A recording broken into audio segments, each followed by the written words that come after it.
అనుకున్నదే జరిగింది. భారత స్టార్ క్రికెటర్ విరాట్ కోహ్లీ ఇంగ్లండ్తో సిరీస్ మొత్తానికే దూరమయ్యాడు. ఈ మేరకు బీసీసీఐ కీలక ప్రకటన చేసింది. ఇంగ్లండ్తో జరగనున్న మిగతా 3 టెస్టుల కోసం భారత జట్టును ప్రకటించింది. మొత్తం 17 మందితో కూడిన జాబితాను విడుదల చేసింది.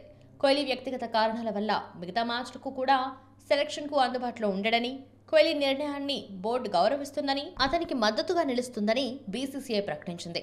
శ్రేయస్ అయ్యర్ను కూడా సిరీస్ నుంచి తప్పించింది. ఇతను గజ్జల్లో గాయంతో ఇబ్బంది పడుతున్నట్లు తెలుస్తోంది.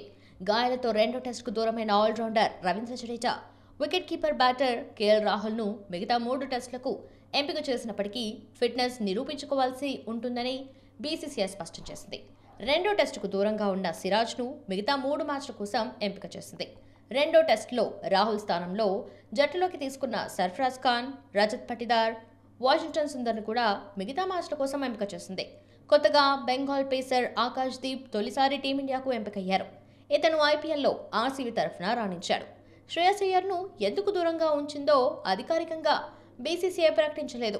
మూడో టెస్ట్ రాజ్కోట్లో ఫిబ్రవరి 15 నుంచి, నాలుగో టెస్ట్ రాంచీలో ఫిబ్రవరి 23 నుంచి, ఆఖరి టెస్ట్ ధర్మశాలలో మార్చి 7 నుంచి ప్రారంభం కానున్నాయి. చివరి 3 టెస్టుకు ఎంపికైన భారత్ స్క్వాడ్ను ఓసారి చూద్దాం.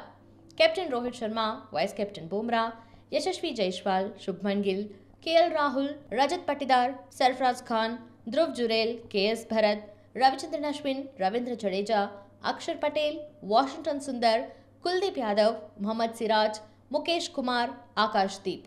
ఈ 17 మందిలో తుది జట్టులో ఎవరు ఆడతారో చూడాలి.